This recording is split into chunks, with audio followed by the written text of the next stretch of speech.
We had some technical difficulties. But Crystal is joining. We're trying to get her camera on. So what we can do is start with we wanted to talk about today. A lot of the times my subjects come up by what I encounter during the week.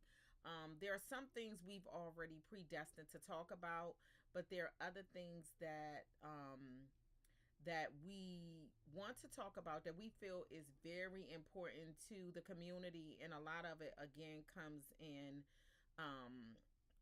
a lot of it comes in some of the questions and different things, comments and stuff that we get um when we're going out and about with our special needs individuals or just talking to people. Everybody knows, hey, Paula has a special needs daughter.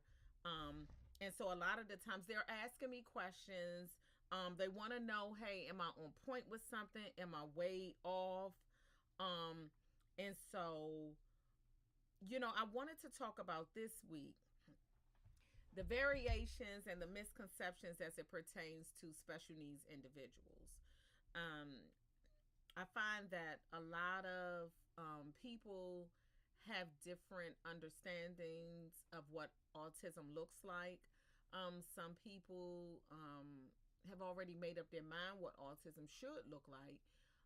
Some people are discounting other people who say, hey, my son is autistic, and they're like, hey, no, he's not, because he doesn't do this and he doesn't do that. Um, so I thought it was important to discuss um, autism and the way it looks and how it's different from person to person. And a lot of it, just like with everything else, I don't consider it ignorant. I consider it a chance to inform people, and that's what Advocasay is for. It's a chance to inform people. It's a chance to educate people about autistic and autism and what it looks like, what it doesn't look like, misconceptions, all types of things. So today I just want to talk about that. I've met several people this week, and they kind of had a misunderstanding as far as autism. I think when we talk about the spectrum, and I think when me and Crystal was talking about it, and I was telling her about some of the things that people said, that was very interesting to me, that made me think, okay, you know what, you don't have a full understanding. So I think Crystal said one thing. She said, Paula, just the name autism spectrum should, kind of tell us everything that is involved in the autism world, but it doesn't always do that. Um, uh, okay. That was hubby. I'm sorry. Spectrum is saved with it's like it's I'm trying to look up the definition of spectrum just to kind of talk about what the spectrum is. The definition of a spectrum is a band of colors as seen in a rainbow. Is used to classify something or suggest that it can be classified in the terms of its position on a scale between two extreme or opposite points. So I think that kind of defines things within it, without saying much more. Of course, or many of you all know, or those that don't know, Morgan is nonverbal. I honestly, Morgan did not get diagnosed until she was going on 18 years old. Morgan has a genetic disorder, so a lot of her disability it was somewhat contributed to her genetic disorder. So whenever I went to the doctor and they asked what was her, like, the main thing that was the driving force that caused her to have a disability, it was like, hey, it's a genetic disorder. For those that don't know, a genetic disorder is, we all have genes from, I think we have 13 from our mother, 13 from our father. If you have 13 and a half, your child will have a disability. It's gonna affect them in some type of way. If you have less than 26, it's gonna affect your child. So that's the dynamics of the body. That's the way God made us, to where he made us to have specifically a certain number of genes from each parent. If it doesn't happen like that, then what you're going to find is your child has some type of disorder. Some can be extreme, some can be very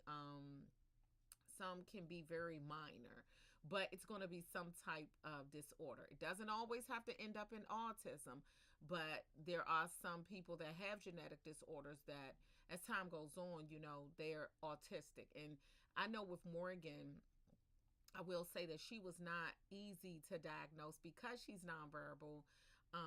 We don't always know what she's thinking.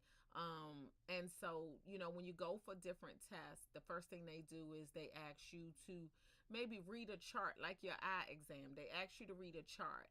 They give you certain questions, and sometimes even to this day, they give me questions about Morgan, and they'll say, "Hey, how's she feeling? Is she having a great day?" And I'm like, "Well, your guess is as good as mine. I don't know." But that's kind of how why it's so hard to have diagnosed her, because she's nonverbal and you don't know what she's thinking, and you don't know what she's feeling, and you don't know what her understanding is. So that's just Morgan. But you also find different people who are autistic that are verbal. You find Right. some that are extremely intelligent, um, some that they're extremely intelligent, some that are a genius. So it doesn't always mean that each child that's autistic is going to be nonverbal. It doesn't mean that they're going to be in a special needs class. It doesn't mean that they won't know how to tie their shoes. It doesn't mean that they won't get straight A's. It's variations of autism. It is. Absolutely. So, Crystal, I know you were having some trouble getting on, so I wanted you to kind of jump in, and tell, just kind of speak on the situation as well. Well, I think that I have two children that are autistic, and they're totally different, yet they have differences and they have similarities. So then, one of my children is in able to participate in a general education curriculum. Um, and the other is in a self-contained classroom. And his classroom is like for cognitive impaired students. And so he learns at his pace, and he's with a diverse group of students. Not all students are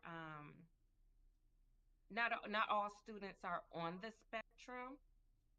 They could have different disabilities, you know, and that's why it's called a cognitive impairment classroom, and they're learning at their own pace. Um, I do feel like with them, and then they both have different experiences.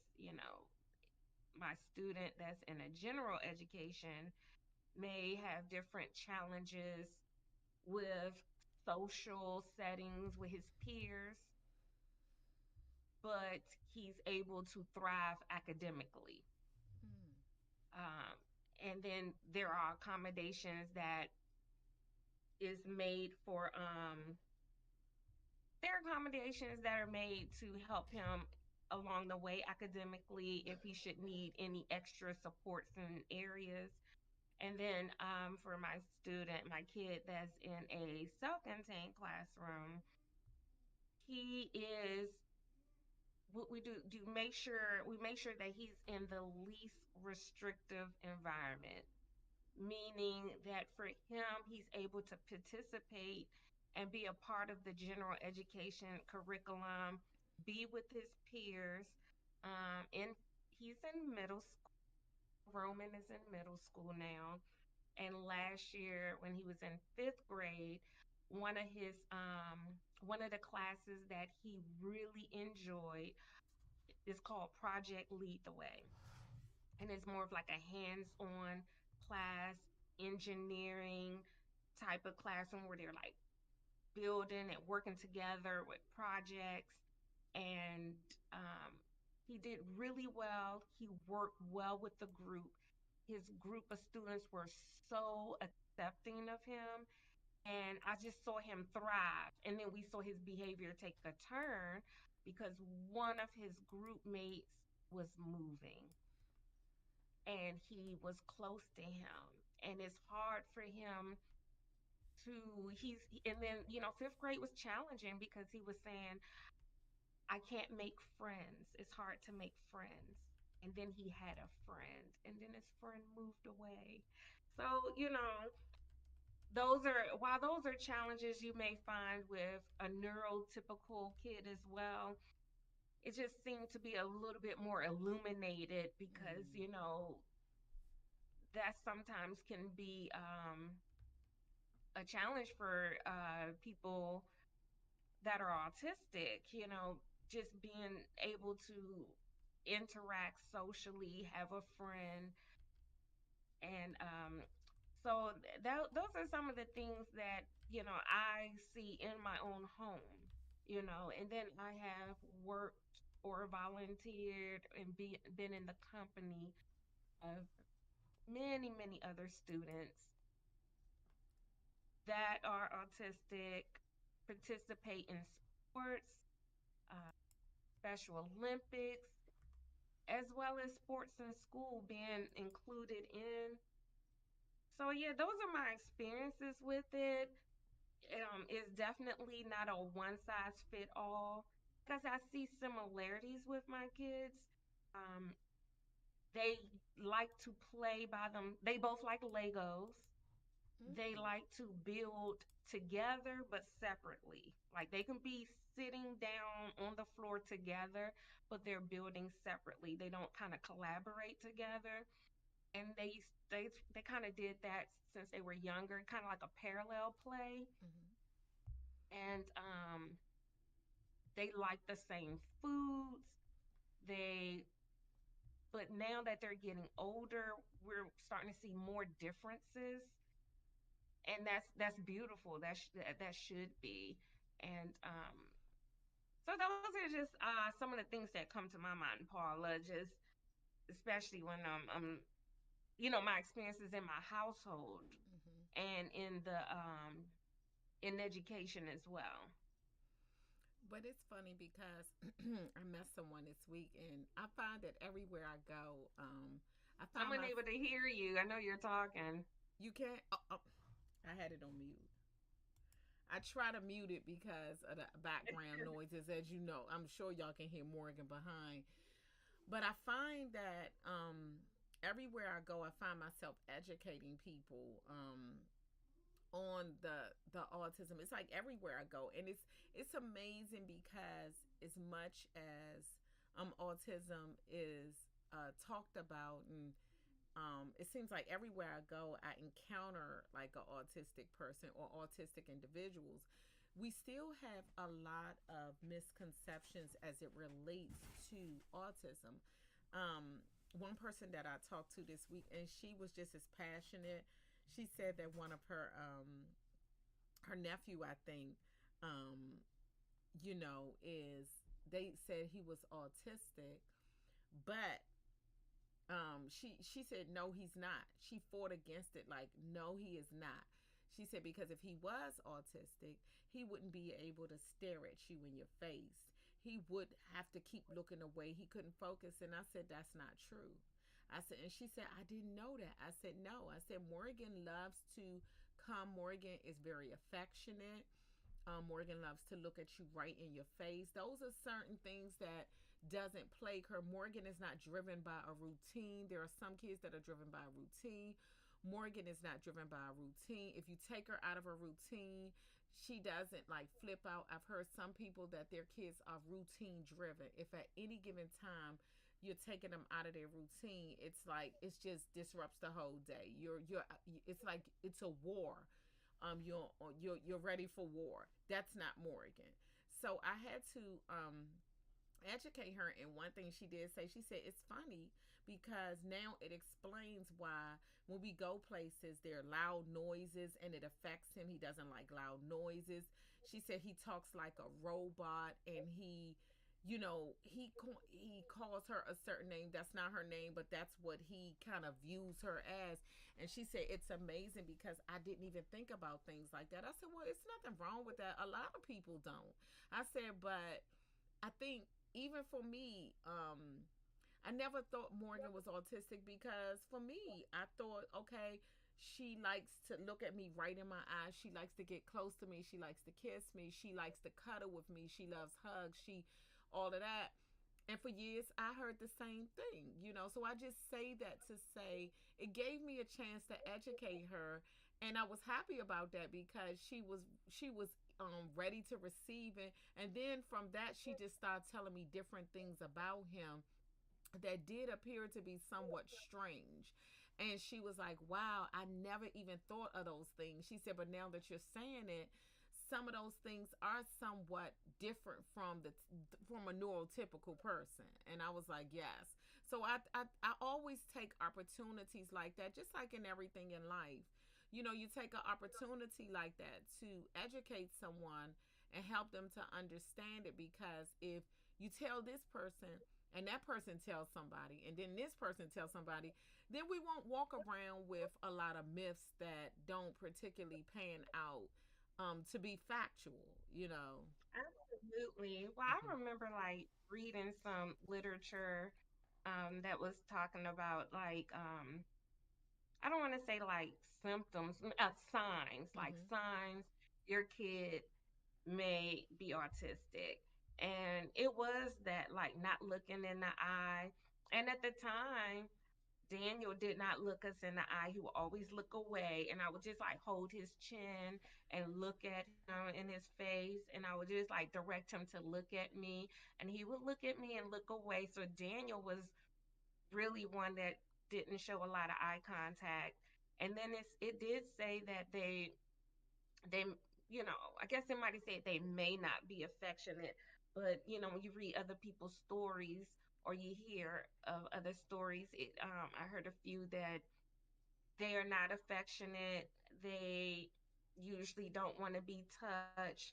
And then that made me nervous because I was thinking like, wow, what if they don't want hugs anymore? Hmm. You have to respect that because it could not feel good to them. Hmm. Well, my boys were like complete opposite. Hmm. Actually, I'm up here putting out disclaimers like, please, my kid is not trying to grope you. They just want to feel all over you. Like, you know, like Daniel could not keep his hands to himself. I mean, he's just always touching, giving hugs, giving teachers hugs. And I think that some teachers may not, that put them in a tough position sometimes. They're Hmm. not really supposed to be hugging students.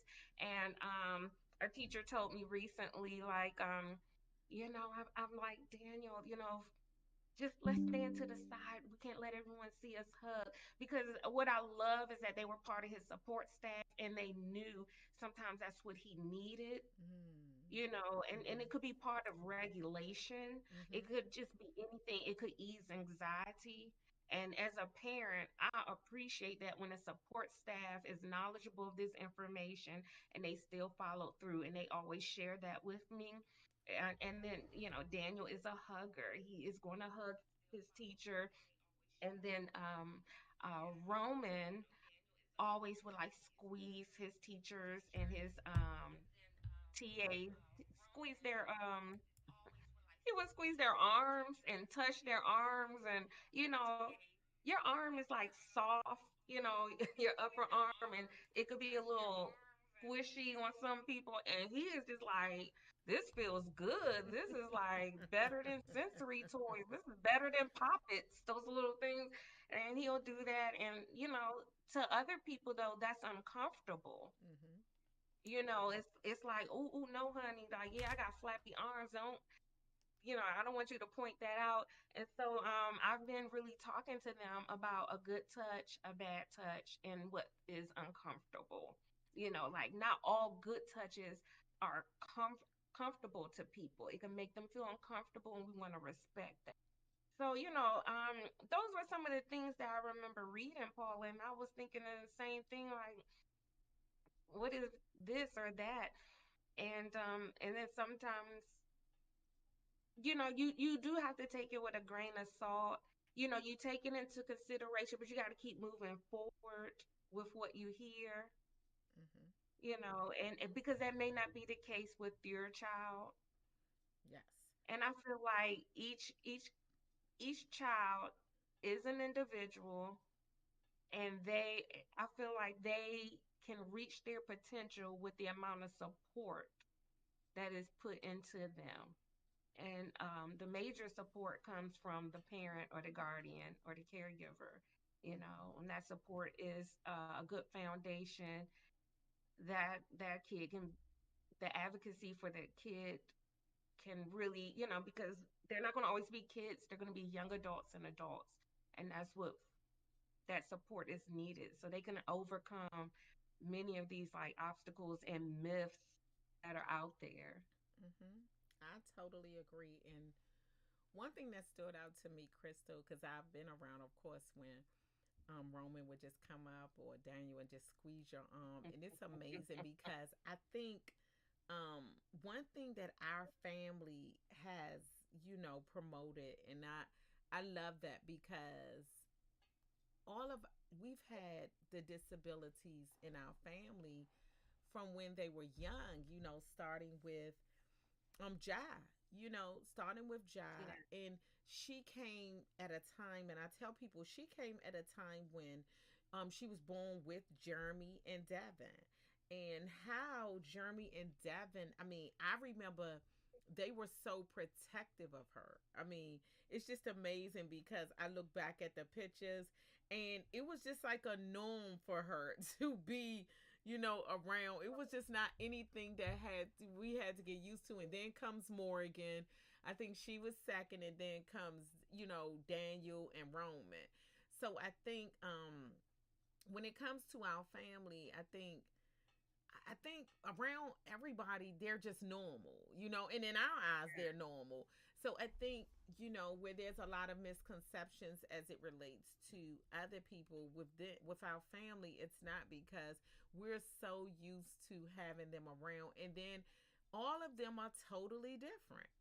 All of them are yes, totally different. Another thing that stood out to me, Crystal, when you were talking, is um the stages that they go through. They go through various stages.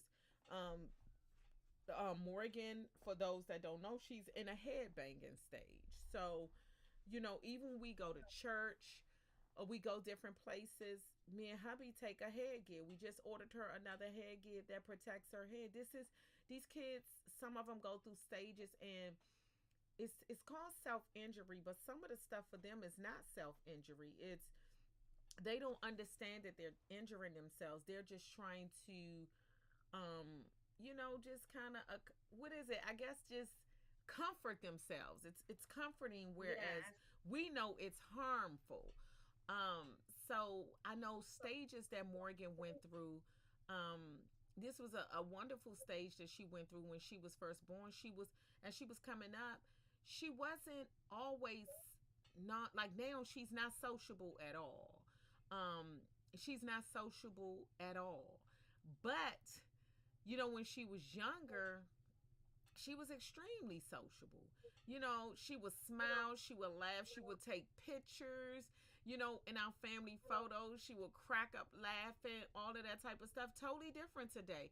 If she sees a camera coming her way, she's going to hurry up and turn. She's not interested in taking pictures. She's not interested in being in a room with a whole bunch of people, even familiar people. Morgan wants to go to a quiet area, and I'm sure all of you have heard me mention she loves sitting in my car. My car is her car. She takes her toys to my car. She loves sitting in the garage. I park my car in the garage. She loves sitting in there. She loves that's her comfort place. I mean, and she takes her toys in there, and it's so bad that times that I'm getting ready to go somewhere, hubby is like, take my car, because that's her place of peace and quiet. She takes her toys. You hear her in there giggling. I don't know who she's playing with. But these are certain it, stages that she's going through yeah, that today she's in this stage, tomorrow she's in a totally different stage. So I guess Right. it just kind of lines up with all of our kids and how they grow out of different stages, you know. Uh, Right. And I yeah. think that like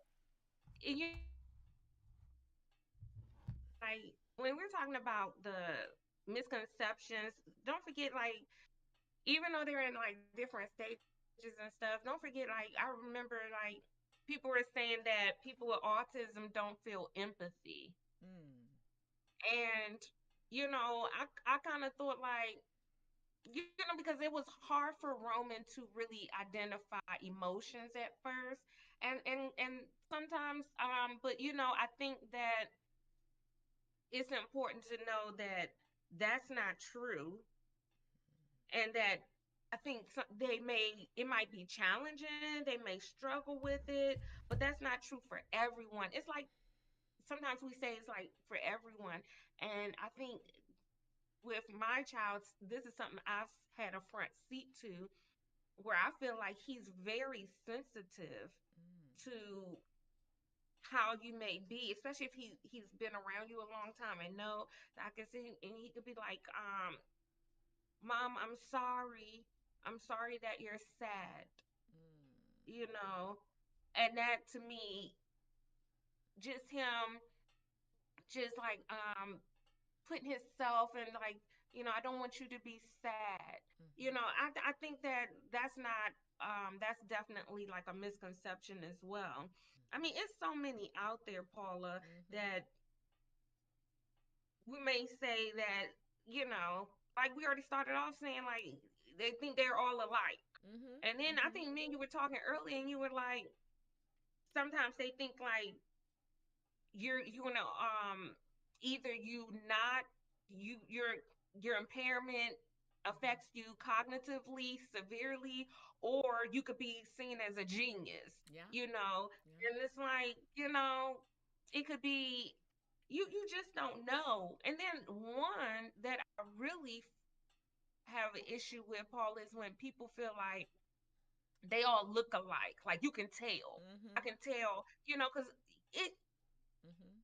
I think it was yes, thank you, Roman. I think that it look, people mean well, and I think they let stuff fly out their mouth.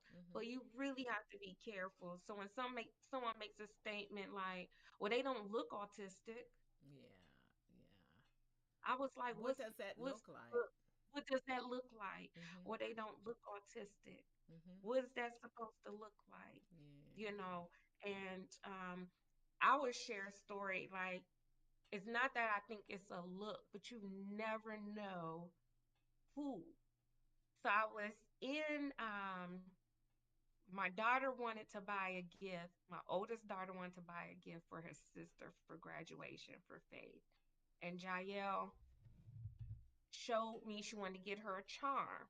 We got Faith the Pandora bracelet, so Jael said I want to get her a charm, and Jael picked a ladybug. So I go in Pandora to buy it for her, and the lady had the ladybug. And the ladybug is a symbol. It means a lot to Faith because Roman is very knowledgeable of animals, and he's given all of us our spirit animals, and Faith is a ladybug. So we knew that this would have meaning to Jael. And so I'm in the Pandora store, and I tell the lady that. I was like, she was like, "Oh, it's so beautiful, ladybug." And I said, "Yeah, big sis want to buy this for little sis." And my son, who is autistic, just he gave us all these animals, and she's a ladybug. And she said, "I really love your story. Thank you for sharing that with me." She says, "I'm autistic." Wow. He said, "I'm autistic, and I found out later in life, not knowing. I always knew something was different about me, had many struggles in school." And that leads us to believe another myth that people think this is all new. Like Mhm. autism, everybody's diagnosed. Like it's like a epidemic of Mhm. autism. And I just think a lot of people feel like they've come up being misdiagnosed, Mhm. just not know. We didn't know. Doctors didn't know. It was not as common, but it probably was. Mhm. And, and she says, do you know, I feel so relieved now that I know. Mhm. And I just feel like I'm so well supported now as an adult. And she was the manager at the Pandora. Wow. And she was like, you come back and see me. Mm. So isn't, it's just, you just never know. So how could it have a look Yeah. if you think about it? How could it have a look? And I think you're absolutely right, and I think in some ways some people never got the services that they needed because they did not have the Right. look. And I say that because Morgan wears her disability. But there are so many people that don't wear their disability that are not able to put it into words to say what's going on, but they know that something is going on. Most of these kids have been classified with bad behavior, Yes. unruly, no home training. Disruptive. Yeah, Yes. yeah, and most of the Aggressive. very Why are aggressive. they yeah, why are they being labeled as aggressive? Did we ever think that, certain feels don't feel good to them? Mhm. Just a lot of stuff like you're so right. Mhm. And I mean, wow, Paula, it's just And I think back mm, to people in my that I grew up with. You think of how far back this went. Because again, I say, and man, my son was talking about this earlier. If you weren't deformed in some way, or you did not look disabled like Morgan, you didn't wear your disability, you weren't considered as disabled. They labeled you, they had every other label on you. There's a lot of people that, because they didn't get it from an educational standpoint, they never got the services that they needed. Half of them are in right, jail. Most of them are on the streets. It's just so many different variations of autism that were never diagnosed. And even to this day, I think it comes in the way that some people are not diagnosed, some people are misdiagnosed, and some people are in denial. Like some parents, I've heard of some parents. I'm not gonna say, listen, I'm gonna be real with you. I've asked myself at times, hey, would I do it all over again? It took me years to say if I could have Morgan all over again, that I would do it. It took me years to be able to say, yeah, I would do it all over again. So I'm not gonna say that it's so easy to hear the church something could be wrong with your child and you jump at it like, oh yeah, that's wonderful. I'm happy with that. Most people are gonna run from that because they're going to find right. every way possible to prove the doctor's wrong. But in it's like you're proving the doctor's wrong, you're proving the doctor's right, but in addition, you're denying your child to get the services that they need. Absolutely. And I think out of everything, as parents, if your child, whatever your child needs, most parents are going to do whatever they have to do to get it. They're going to steal, kill, and destroy to get what their kids what they need. Why can't, you Not know, kill. yeah, I mean, hey, some people have done it, Krista. But why can't that be the case for services? Can you imagine, and I know for myself, since Morgan's been born, she's needed so many different services in the way of occupational therapy, physical therapy, speech therapy. And in some ways she didn't even get half of what she was supposed to get because the need is so great. And the services are so little. But can you imagine if she was never able to get any of the services that she needed, where she would be? Right. And I'm just talking about she Especially probably. the service, yes, that will help her be effective. Exactly, Yes. exactly, because our ultimate goal as parents is to get them the best that they can get because we want to make them as independent as possible. Morgan may never be able to do what Jeremy is able to do, but it's not to say that she can't accomplish things. That's right. Yes, That's right. And it's not to belittle any individual's intellect. exactly, exactly. You can't just automatically think lowly Yeah. of their intellect. And it's funny because when you say that, I mean, even in some of the places that were geared towards helping special needs individuals, sometimes I would feel as though, um, when even when we went to doctor's offices or when we went to get services that Morgan needed, I think most people, almost wrote her off. Like, she's not. And I'm talking about even in the fields that were geared towards helping her. A lot of people wrote her off as if she was not going to accomplish anything. And that's another misconception. A lot of these kids are capable of learning, they are capable of accomplishing things. And again, Yeah. you should never allow anybody, as parents, as guardians, as family members, we should never allow anybody to make us believe that our kids cannot accomplish anything, because in most cases, and I know for myself, when they were born, you get that grim diagnosis and you get the sad faces from the doctor's office. And when you go places, everybody just kind of looks at you in a way where they feel sorry for you and that whatever. That's so antiquated. That's an antiquated way of thinking, because in this Yes. day and time there are so many different, there's so much technology, there's so many different things that can help your child propel and to get to where they need to be. um Another I think misconception, that, real quick, Crystal, another go ahead. misconception is that these kids need you to over give them over an abundant um attention. Totally not true. Totally, they want to be treated just like everybody else. I think I think people fail to realize Yeah. that they don't want to be different, Hmm. like treated That's different. right. Um, they just want to be treated like anybody else, Hmm. you know. And I think that that's important for anyone, even Hmm. for me and for you. We just want to be respected and Hmm. treated no different, Hmm. and if we want that, they want the same as well. Hmm. Hmm. And I think that it's hard when they notice these big differences of just how people treat them. Hmm. I think it definitely affects their lives, their socially, and Hmm. it affects them emotionally. Well, we Yeah. know it does because as a parent, it affects me when I go places. Yeah. I think in some ways, and I listen. I don't ever make people feel bad, because in some ways I was totally ignorant to a lot of stuff myself before I had Morgan. When I saw a disabled person, and Jeremy was younger, and Jeremy, of course, we walked down the mall, and my son would look and stare.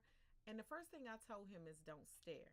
I don't stare, because that's what we were taught. And I'm not saying that it is right to stare, but it gave me a time to educate my son. I was able to talk to him when he was young. Not saying he always understood, but I was able to talk to him because he had questions. When he saw these things, he had questions. Now, when I had Morgan, many a times it was so frustrating when I went out, because um I felt like she was a circus attraction. That's how I used to classify it, because there was like almost like a line of people, not kids, adults, to ask me what happened. Why was she looking like that? Why? I mean, and many a times, until I, got totally comfortable, I came home in tears, and it got me to the point that sometimes I didn't even want to go out. I didn't want to go out. I didn't even want to um I didn't want to be asked the question. I just wanted to go out to dinner, and I just wanted to go out in the community and enjoy it just like everybody else, without having to feel as though I had to justify why my daughter looked the way she looked, or why she walked the way she Hmm. walked, and why she didn't talk, and why she didn't do that. It's so it's a total misconception all the way around when it comes to these kids and how they want to be treated. When I felt as though Morgan wasn't treated right, thank God I don't I could be wrong, but I don't think Morgan even understood or cared what people thought. Right. But I cared. My son cared, Yeah. you know. So when you say that the kids can sense the way people are treating them different, I know I could, and it didn't feel good to me. So I can't imagine if you have an understanding of being treated differently and not Yes. being treated the best. I can understand why, it could be frustrating for them. Oh, absolutely. Mm-hmm. I thought of like you might have remembered this. Um, it was a celebrity that was stating that their kid was cured from autism, Hmm. and they had like changed their diet and did a whole bunch of stuff, and it was kind of put out there. And so I think that that was probably giving people false hope, Mm-hmm. because I think people started to believe that my child can be cured of autism. Mm-hmm. And I think that also putting out there that your child can probably grow out of it, Yeah, I've heard you that. know, that's a myth as well. That's something like a misconception that's put out there. And I think I mean, a lot of people kind of thought that, especially if you are a new parent. I didn't even, I mean, I just remember reading, and this is even before probably my kids, my Daniel and Roman was born. And so I thought that, oh, wow. So if your kid has this disability, oh, it looks like there are things that they can do. And it's important that we understand that autism is not a disease, Mm-hmm. Mm-hmm. it's not a chronic illness, Exactly. you know, that it is it is who, and that's why, it makes me careful of how when I talk about individuals, and it's part of their identity, so Mm-hmm. to acknowledge that they are autistic, Mm-hmm. you Mm-hmm. know and not like I'm a person that's just dealing with this little small issue. Mm-hmm. It is a neurodevelopmental disability. Mm-hmm. Mm-hmm. It is part of their makeup. It's not a mental illness. It's not a spirit. Mm-hmm. This is who they are. This is, and it's not all bad. It's not all bad. I don't think It any of it is isn't. bad. It's who they are. I think it's just like me. My sister was light skinned. I was brown skinned. It's who I am. I think sometimes Yeah. I think one thing that I love about Morgan, and I used to tell Jeremy this all the time. She doesn't care what anybody thinks. Morgan is the type of person that, yeah, Mia, you can't pray it away. You're right, Mia. I love that. Um, I used to tell Jeremy all the time when he was trying to fit it in. Of course, he was. Morgan just didn't care. And I was like, that's kind of a good way to be sometimes. Like, you either Hmm. accept me for who I am or you don't. And I'm gonna say this: just about everywhere we went, even with her disability, people wanted to be, following after her and doing what she wanted to do, and they wanted to entertain her, the kids, and she didn't want to be bothered. When in Waldorf, where I live, um, um, Morgan was a star. Everywhere I went, parents stopped me in the store and said, "Wow, is your daughter's name Morgan?" I said, "Yeah, my child talks about her all day long. They are so I love I mean, it. she was a movie star. They knew me and Jeremy by Morgan. Oh, Morgan's mom, that's Morgan's brother. And I was just like, wow. I said Morgan marches to her own beat. What is her drum marches, whatever that saying is. The beat of her She own beats, drum. yes. And Mia said they got it twisted. Pray to understand. I like that. I like that. Don't, and it's not to say that they don't need prayer. I need prayer. I'm a neurotypical person, but I need prayer. We all need prayer. But I think you're right. I think it's a time to pray to understand and pray to be of assistance, because these kids are living, they're not. I don't know, back in the day, most people that had disabilities were shoved in institutions and they were shut away from the families shut them up in their homes. Most people weren't brought out into the community. That's a totally different time now. These kids Yes, are it part is. of the community. They should be able to go to restaurants. They should be able to go to schools. They should be able to go to the movies. They should have all of the Yeah, luxuries that we have. And that they shouldn't be shut away and almost as if they brought shame upon the family. And that's what a lot of people did back in the day, out of ignorance. out They of yes. out of ignorance, they shut them away. And I'm gonna tell you, I get questions all the time when Morgan was young. Hey, what does she do all day? I said she go to school like everybody else. She doesn't. Oh, she goes to school. I mean, and it was like I was like, yeah, she goes to school just like everybody else. Believe me when I tell you, she can be taught to do something as well. She can. She's And capable. you know, look, let me tell you, I could believe that Morgan is a star because, I could just believe that.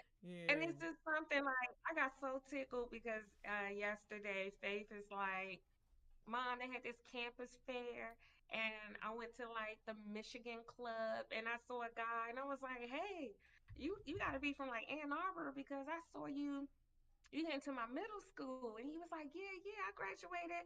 When they graduated by Sean. And he's like, I don't know him. And Sean like, I don't know him, Faith. I don't know who that is. And Ja pull out her yearbook and she like, him? She was like, I know him. He played football. And so Ja gonna pull up her pictures and like when she graduated, we took pictures of her and him. Ja like, yeah, I know him. I said, well, Faith putting the wrong name out there. She up here like, do you know my brother? I said, she forgot. Ja was popular in high school. She should be like, did you know my sister? We Yes. was like, Faith, you got it wrong, honey. Ja was the popular one. She was the one like, Mm-hmm. and we was cracking up. It was like on a little family group chat. We was like, Sean don't know nobody. We was teasing him, right? But it was just like they are in their own world, That's their right. own element. And we was just saying this, Paula. We learned so Yes. much. Like you was Yes. just saying how she marches to the beat of her own drum. Yeah. When we're being concerned about certain things, our kids are so unbothered. Mm-hmm. Yeah. There it's not a big concern to them, and maybe because it's just not. It's not they could be clueless about it or they just Mm-hmm. going on life and what brings them joy. Yeah. And I think that those are huge lessons that we and takeaways that we get from them. And you're right. I definitely want to chime in on what you said. They've taught us so much. I've learned a lot about myself. I learned that even, I think when I had Morgan, I was 34. I learned that I kind of, and not that you don't not care what people think, but I learned that I cared about what people thought about me. I cared about, um, when I took Morgan places and how she was viewed, and when she would act out. I know we talked about that on a sibling thing. I cared. So I had to get to the point that not only did I um stop caring about what a lot of people thought, I also had to understand that Morgan is different. Not just that she looked different, but she was different. So what I did is took the energy off of caring about what other people thought, and I put the energy into getting to know my daughter. And in getting to know her, it helped me to deal with her differently because I had to study her. I had to study, why does she do this? I had to study, why does she do that? And it wasn't all the time. Again, the services and the specialists weren't always around to shed light on different things. I had to do a lot of research and I had to learn my daughter for myself. So I think a lot of that, it was like I was always studying something about my daughter. And I mean, when she was diagnosed with autism and when she was diagnosed with ADHD, I had to bring it to the school's attention. I had to bring it to the doctor's attention because I just kept saying, for me, it was just so much that just didn't make sense with her. And for me, I don't know, I just tell you parents, if nothing else, I want you to take away from this. is take away understanding and knowing your child for yourself. And I think Yes. it's not just, and I'm not just talking about disabled children, I'm talking about your own children. Learn and understand them for who they are and get to know them, Yes. and stop trying to make them something that fits into a box. And I can honestly say I did that, and I've grown to not only love and appreciate Morgan for who she is, but I do the same with Jeremy. I do. You have to, Mhm. I always say, I be like, some of my kids, I be like, yeah, they quirky, you know, and that's what I love about them, their quirkiness. Mhm. And Daniel, especially, he's his own person. He's very creative. I want to tap into that creativity. Mhm. Um, I remember we went shoe shopping and he wanted these particular sneakers, and I looked at them things and I'm gonna be like, ugh, like, what do you want these for? But it's what he want. It's him. It's a part of him and how he expresses himself. Mhm. They weren't to my liking, Mhm. but I can't conform him Yeah. to how I always want him to look and be, Mhm. Mhm. and he should be able to express himself in a creative manner that's Mhm. still appropriate, That's right. and I'm not going to support every designer out there. Some of these designers look scary, or some of their designs are a bit scary. Mhm. And so I think that is so, because Mia stated that she said God made us different and Yeah. unique. No one is the same. She said, why are we praying it away? Or even why is we as a parent, a guardian, a caregiver, why are we trying to conform people to how we think they should look? We Mhm. shouldn't pray it away. We shouldn't. If anything, I think you said, Paula, pray for And understanding, that's what pray Mia for said. Yeah. knowledge, Mhm. pray for wisdom. Yeah. And those were my prayers. Yeah. Like, Lord, this is the gift you gave to me. Mhm. You created them. Yeah. You said that they are fearfully and wonderfully made. Mhm. Then how can I help them? Yeah. And then help me Yeah. help them. Yeah. Open up my understanding. And that's where I'm telling you, this is where my patience came in. It's Mm. like, help me, Lord, to exhibit more patience concerning them, because, help me to, like you said, get to know your children. Mhm. Help me to know them. And this is for each child. Help me to know them. I cannot make them who I want them to be. Help me to know them. And I think that has been very, very important, um, in their development. In their development. And then I think, you have house rules, or I call them expectations in my house. Like, I have these expectations. So everyone has to meet these expectations. But then some things get a little bit more specific to each kid need. Mhm. Mhm. So while I have straight expectations across the board, somebody might get a little bit more grace in another area than Mhm. another kid. That's because I know you know better. You can Mhm. do it. Mhm. And then this person, they just need a little bit more time. They're not Mm. quite there. They're trying to get there. Mhm. It's a little bit more challenging for them, Mhm. But that's when you know your kid. That's when you get to know and understand them. I like that because I think for years, even Morgan right now, it's like I'm constantly embracing who she is. I'm just constantly embracing it, and I think Yeah. um, it's there are times that for me, I think I've had to really get to know her even more because she's nonverbal. What that does is it caused me to study her that much more.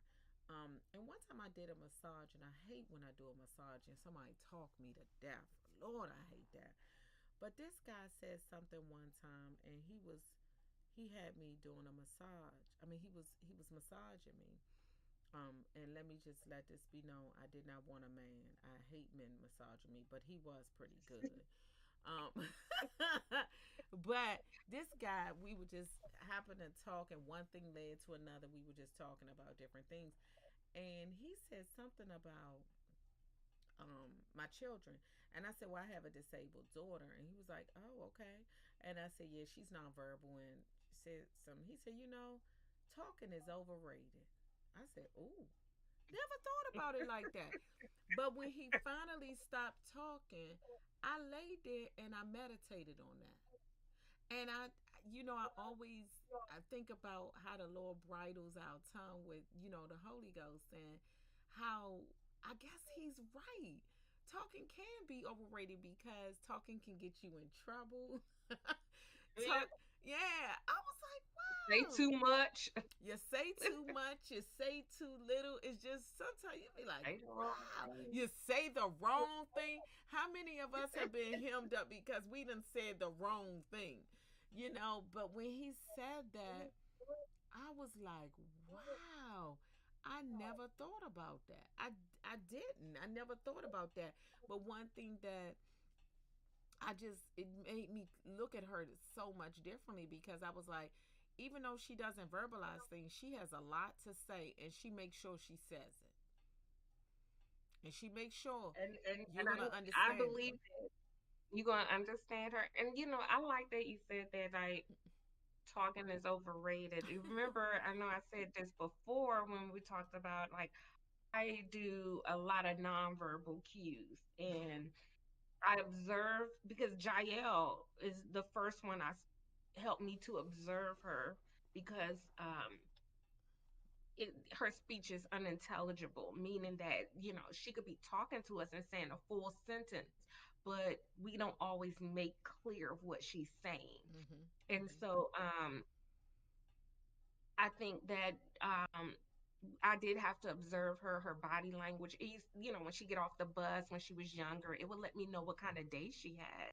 If Mm. she was smiling, I knew she had a great day. If she came off sad, because she really did wear her emotions. Mm. Mm-hmm. Mm-hmm. So I think that also, like, when I got to Roman, and Roman did receive some ABA therapy services, and one of the things that they were letting me know, like, try to encourage me to use nonverbal cues, because they was like, I'm hitting, as adults, we give children a lot of commands.